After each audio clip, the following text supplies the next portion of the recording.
Welcome to Salon Talks. I'm Mary Elizabeth Williams. It is the show that changed daytime television. It launched and in some cases burned several famous household names. And after 22 years, it is still the show that has everybody talking.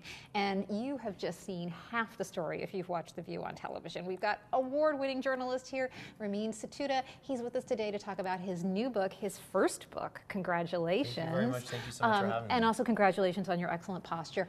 Thank you. The Ladies Who Punch, the explosive inside story of The View. Hi. Hi, how are you? I'm okay. So I'm excited that you have so, we were just talking before we started. I'm just excited how excited you are about this book. Oh yeah, are you kidding? Well, we're all obsessed with The View, right? We are. So here's the thing. I know you've been doing a lot of interviews. You've answered a lot of questions. I am going to, like everyone else, sit here and say to you, spill the tea. But before we get to that, I want to know about you. Okay. I want to know, you spent 3 years of your life on this book. You interviewed over 150 people. You talked to almost every one of the hosts, current and past.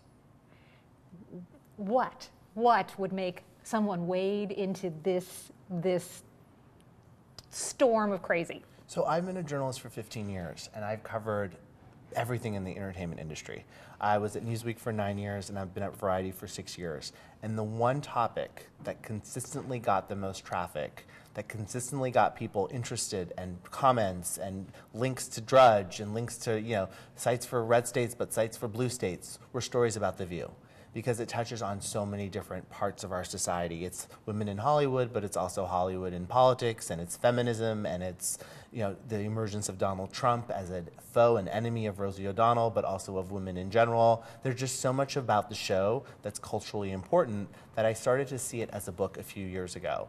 And the one thing that I think was really interesting that I haven't really talked about, and I wanted to talk about to you, was that when I tried to sell the book, I went to a lot of different publishers, and I thought we thought we had like a really strong proposal and a really smart proposal, and I had numbers. I was like, look at all the traffic and look at all the interest that The View generates, but more than 20 publishing houses passed on this book, and they didn't see it and they didn't understand it, and I wonder why that is. And I also wonder if I'd been selling a book about like Jay Leno or David Letterman or a man, if there would have been more interest. And so women read books and are very interested in The View, and so are men. So that was just something that was always sort of a question in my mind, and so I was worried that there wouldn't be interest in the book because so many publishing houses passed on it. But here you so are. far things have been going well. And now it's a banger. Now everybody wants to talk about it, right?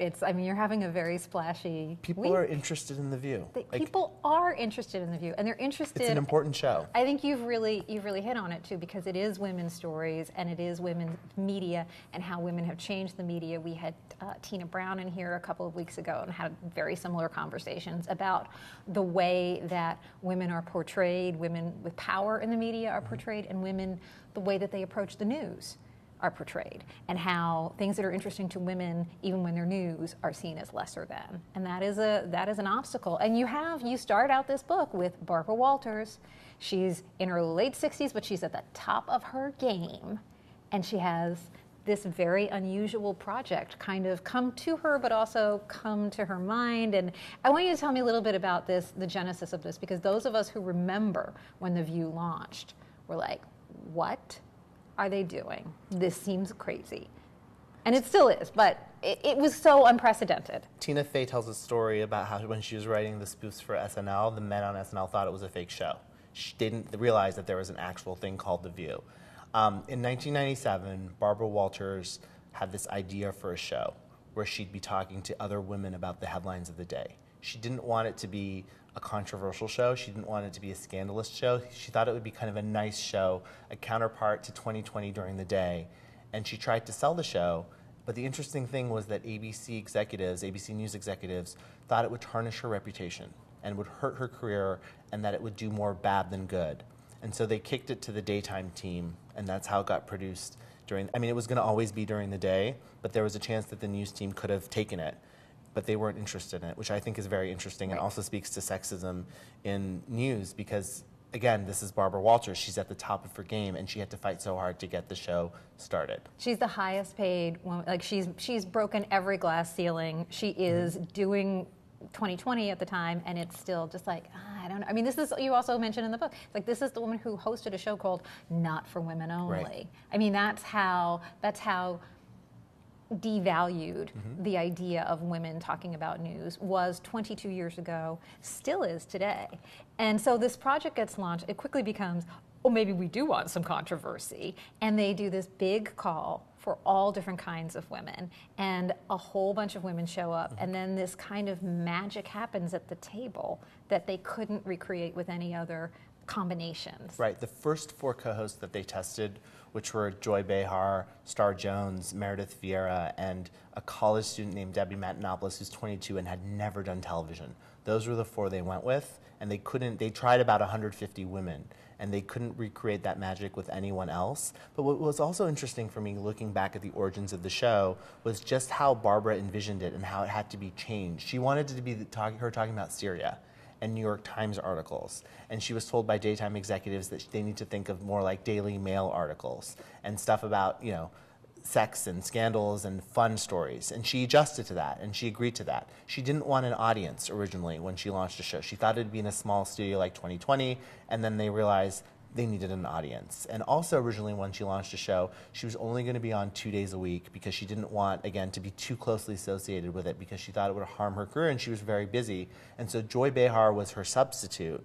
And in those initial test episodes, Joy was testing better than Barbara. And the viewers liked Joy better because during the day, humor is very important, and audiences didn't know about Barbara's sense of humor because they didn't know that side of her, because as a news anchor, she couldn't show her full dimensional sides. So I thought all of that was like really interesting in launching the show and learning all that in the interviews that I did. Yeah, and she had to approach it as it's like, this is a Barbara Walters brand, this is a Barbara thing, but also keep the stakes low, because if it crashed and burned, which was extremely likely at the time, she could pull out and it wouldn't hurt her reputation. I mean, look at how hard it is to do daytime even now. When you look at Meghan Kelly tried and couldn't do it, Katie Couric tried and couldn't do it, Anderson Cooper tried and couldn't do it. It's a really fickle audience. And you go on and on. People I forgot had done. Queen Latifah, Harry Connick Jr. Megan Mullally, Tony Danza. Fran Drescher, Roseanne Barr had a talk show short-lived in the 90s. Yeah. And it's really hard. It's one of the hardest things to do in entertainment is to launch a daytime talk show. Everyone wants to be Oprah. No one can. It's a really difficult formula to get right. You have to be everyone's best friend. You have to be empathetic. You have to have interesting stories. You have to do it 5 times a day. And so this novel conceit of having women sit around a table, much like this one, and talk about the headlines of the day could have lasted for 2 seconds. But the secret sauce that you make a connection that I really hadn't, is that one of the things that's innovative about The View is, I think of it as, a daytime talk show, but what it also really is one of the first reality shows. It's really a reality show. We come into this era of reality in the 2000s, and you've got Survivor maybe 2 years later. Survivor was 99, yes. Right, after the launch of The View 1 year later. You've got The Bachelor, you've got this new culture of reality, kind of, you know, Big Brother, where it's all confessional all the time. And before that, all you've really got is the real world, which is why I'm so fascinated with all the Rachel Duffy stuff in the book.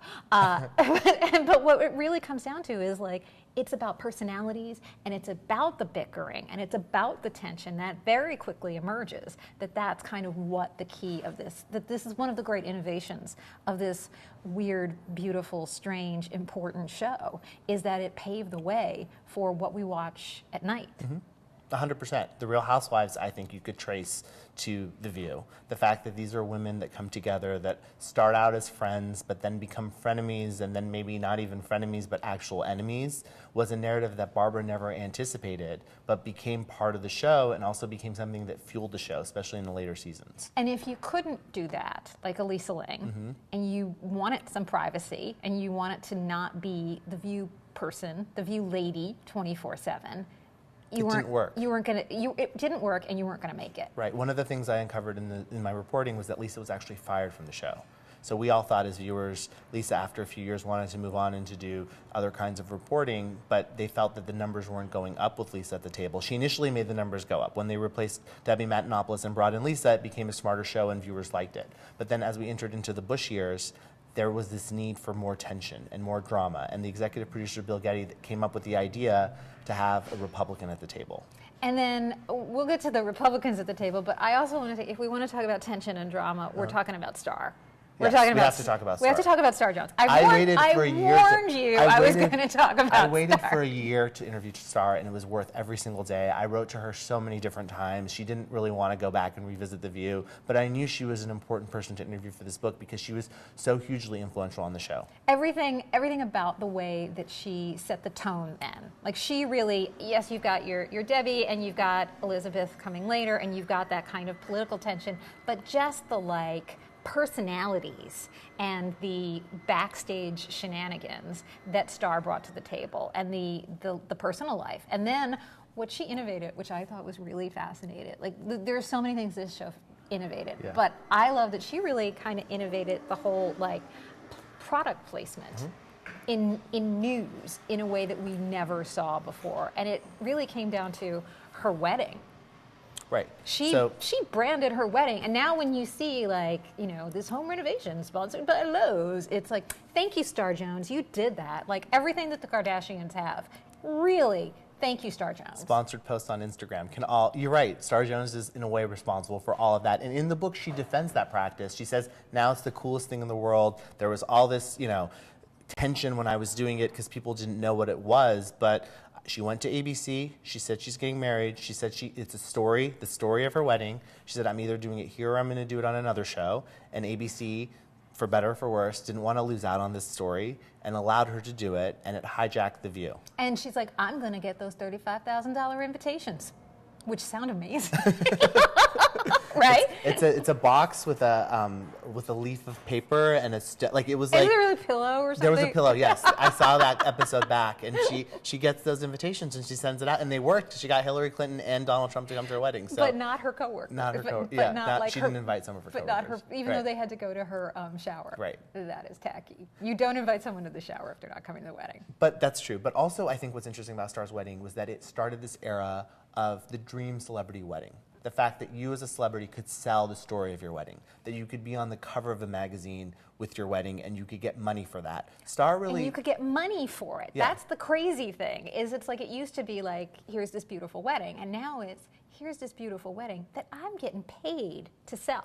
But it's aspirational, and I don't think celebrity weddings were aspirational in that way because Star saw her wedding as the equivalent to Princess Diana getting married. She envisioned it as a royal event in America. I know you're probably sick of saying this, but I'm going to make you say it. Who was inspired by Star's wedding to do it almost exactly the same way?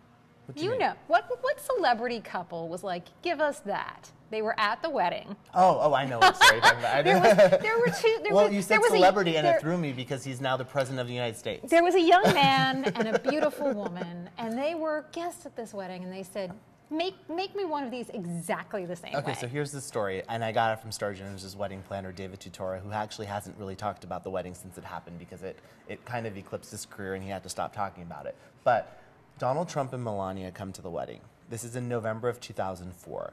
They go to the plaza, they see the ceremony, they love it, they think it's the most beautiful thing, and their own wedding in Florida is so November, December, only 2 months away, and they still hadn't planned it. So they asked Star Jones' wedding planner to come in to do the bid, to show them what they want, because they wanted the carbon copy of the same thing. And then they took those plans and went with someone who was cheaper. And Star Jones' wedding planner is furious in the book about how they plagiarized his wedding plans.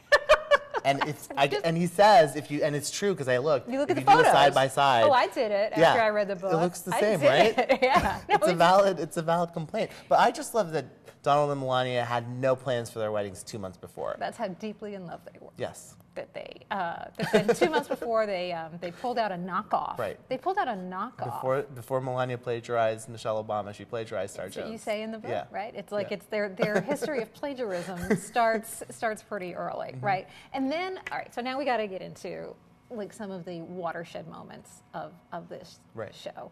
There are a lot of things we know or we think we know because we watched them unfold on television, like Star quitting on the air, which turns out was very well orchestrated. Right. Brilliant move. All of the lead up and the aftermath, the fallout of what happened with Rosie and Elizabeth the day that they went to the split screen. Like you knew something was going on then. Yeah. You really give context for these kind of big breakthrough moments. What is it about those things that we've watched as viewers that you feel like in doing this story and in talking to the key players, I mean, talking to Rosie O'Donnell repeatedly, which you also make very clear is a confusing conversation to have. Right. Were there things that you said, oh, we all got it wrong? The public got the narrative of this completely wrong. I think that one of the biggest surprises was that Rosie and Elizabeth were friends. And the dynamic of how, so Meredith Vieira leaves the show, Barbara Walters asks Rosie O'Donnell to come in and essentially save the view because they needed a star to be at the table. You suggest there's evidence that Rosie even had a crush on her.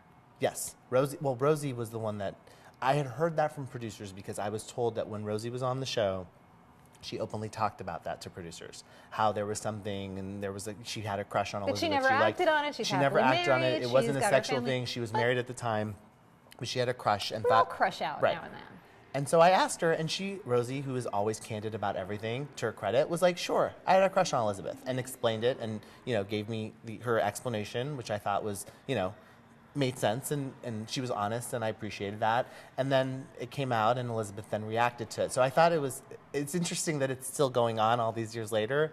But that was one of the biggest surprises to me, was that Rosie and Elizabeth were friendly on the show and liked each other. And as viewers, we never knew that. We thought that they were always enemies. They always hated each other. But their fight, that 10-minute fight that they had, really was about By the way, a broken it's a friendship. 10-minute fight, which is a lifetime on TV. It's a lifetime in TV. It's a lifetime to watch unfold in front of you. And have you recently rewatched? Did you rewatch it as a result of it's like, but I have to watch it and then I'm like, I gotta check my email or something because it's just like. But it's so interesting that they start by talking about the war in Iraq, right? And then they go to personal betrayals, and it's unlike. It turns into and you describe that very well, and you describe when it turns into I always had your back, and then it's like, oh, this is like every family fight we've ever had at Thanksgiving, right? Where it starts out about Iraq, and then it turns into grandpa's drinking, right? Right, yeah. Exactly. But you weren't getting that on Oprah or on Regis and Kathy Lee. There was nowhere else on television where you would see,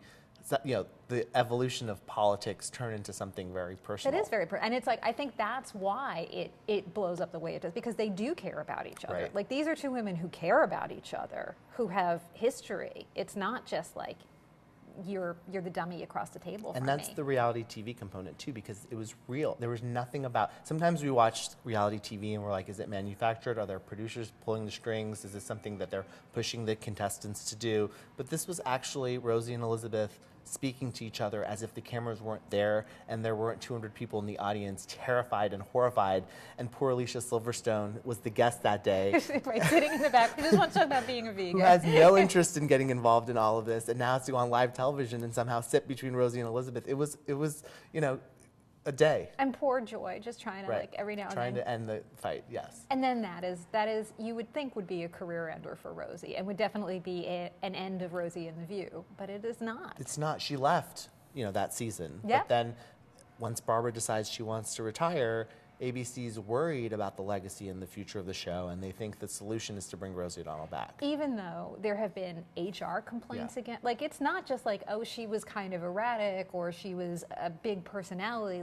Behind the scenes, a lot of people were very unhappy with her work and with her demeanor and her interactions with them. And you talk about some really mean things she said to people, really just unbelievably inappropriate stuff that she did. And then they bring her back. And it's one thing to treat people that way when you're the boss, but she wasn't even necessarily the boss when she was on The View. And that led to even more friction because she was trying to take over Barbara Walters' show. She leaves, and then she comes back, and she once again tries to take over the show, and this time it's a completely new team of ABC News executives and Whoopi Goldberg as a moderator, and that leads to the worst season in the history of The View. It's really, really dramatic what happens with Rosie and Whoopi at the Hot Topics table. Yeah, and you have pointed out even the cover of this book, the drama continues, right? So this book, the cover, it's three women, and you've had feedback.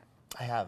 Whoopi saw the cover on her Kindle a few months back, and she was very upset that she was shown on the cover with Rosie O'Donnell, which I found to be kind of humorous because I'm not inventing a scenario that didn't exist. You were on the show.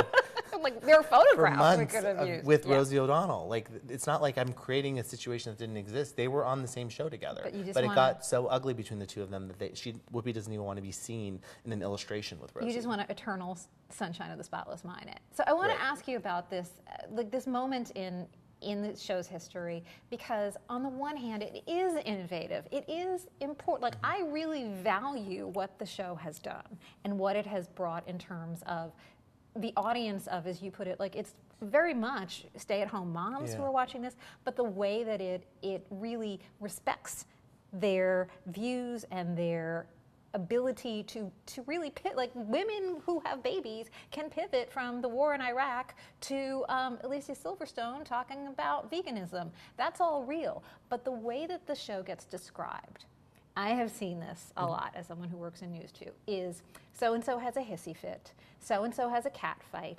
The misogyny, the hatred of women around this, and the way that this show is used to justify that kind of sexism is disturbing to me, and I think disturbing to a lot of women. How do we reconcile that? I agree with what you're saying completely. And even in this book being published and articles written about this book, I feel like a lot of the press has been focused on the fights and the, this person versus this person, which is part of the show. But I think this is a much deeper book than just people fighting. It's a book about this culturally important television show. But I think in the same way that when Hillary Clinton ran for president, there was just endless press about her demeanor and the fact that, as a woman she did this or she did that or she, acted like this or she wore this. The View is often written about in the same way as Hillary Clinton. And that it doesn't get, I think, a fair shake sometimes. And there's so much focus on the quote-unquote cat fights and not enough focus on the substance, because the show is really actually full of substance. There is a lot of substance on the show. Like, the fact that you're women debating waterboarding in daytime television is something to celebrate, and it makes viewers smarter to watch the show, but also there's just so much interest in the fighting. So I think it's a double-edged sword. And I actually asked Tina Fey about that too, because I think her parodies on SNL kind of solidified the image of The View as this place where women were, and she was like, well, they had a lot of, quote, relational aggression. And she was like, so we thought it was funny that they were like trying to pass themselves off as girlfriends, but they really weren't. So I think that dichotomy is something that we as a society sort of, I don't know what the answer to that is, but I think it's something that's symptomatic of our society. And when you see women written about in the press, it's always different than men. And this show is one of the examples of that. And let's talk about, I don't have much time, but I have to ask you about, one of the great examples right now is the way, I'm just constantly fascinated with the way that Meghan McCain is written about and talked about. I mean, she has really become kind of one of the most galvanizing figures on the show right now. And the way that she is talked about and the way that she is looked at. What is it, do you think, and I know you know her and you're friends with her. Yeah, she's a very good friend of mine, and I was her editor. So yes, full disclosure, But you, as someone who knows her, right, and now have seen this happen, what is it about Meghan that is so fascinating, galvanizing, polarizing, that she has become this lightning rod on the show? I think the thing about Meghan on the show is that she's really the first true conservative that they've had since Elizabeth. They had a number of Republicans, but they weren't actually acting like Republicans on the show. They would go on the show and they'd agree with the other co-hosts. And Meghan really says what she believes on the show, and she sticks to her conservative ideals. And I think now in this era that we're in, sometimes it touches a nerve, but it also makes for really good television. And I think the formula of The View doesn't work without Meghan on the show right now. The viewership is up, and it's been up. It's more people watch The View now than they have in the last 5 years. And I think it's a result of Meghan being on the show and actually saying what she believes, and not just, agreeing with the other co-hosts, which you had when you had conservatives like Candace Cameron Bure or Nicole Wallace or Jedediah Bila on the show. Yeah. She brings the realness. She's truthful about how she feels. And you get back to that, this is dinner at Thanksgiving with your family. Yeah. Like, this is a conservative who believes in what she says as a conservative. All right, one last thing, as we're talking about all of these different cast changes and these different in and outs. The show's been on for 22 years. Is it now, I mean, there's always been confusion and question about can it survive, can it thrive, what happens when somebody important leaves. Is it now just like an SNL where somebody leaves and somebody else comes in and we can create the brand, as long as the brand is strong? Or is it like, you know what, you get one wrong person in there and it's over, and maybe the time for The View is over? I think that it's relevant now because of the Trump presidency. And it's relevant now because we are so obsessed and interested in what's happening in this White White House. I mean, interestingly enough, Barbara Walters talks about how, and Bill Getty talk about how, what launched the show was Monica Lewinsky and Bill Clinton, and the Clinton, affair, and these women talking about that on daytime TV in a really raw and honest way. And I think kind of the bookend to that is having the women talk about Trump and Melania and impeachment and collusion with Russia, and like every day there's a new scandal for them to talk about. So I guess my question as a viewer would be, what happens when Trump isn't reelected, or what happens when Trump isn't the president of the United States, and how will the show evolve? And I think that will be the challenge for the executives in charge of the show, making sure the show continues to grow beyond Trump. Yeah, I completely agree. And the book, well, I'm going to ask you one more thing, Sure. or you just get to say it. The question that Elizabeth Hasselbeck asked Hillary Clinton, like in Hillary's first conversation on The View. She asked her a really, really foreshadowing question. So Arnold Schwarzenegger had just been elected governor of California, and Elizabeth said, should we be worried about celebrities running for office? And Hillary, in a moment of terrible foreshadowing, said, oh, I don't think so. It sort of depends on what these celebrities have to do if they're elected. And here we are now. Thank you, Elizabeth Hasselbeck. She was the prophet of our times. The book is called Ladies Who Punch, the explosive inside story of The View. If you want more of all of that and why this show matters, why it is important, it's not just about spilling the tea, although there is tea. There is plenty of tea. Ramin, thank you so much for joining us. Thank you very much What for a having pleasure. me. Thanks.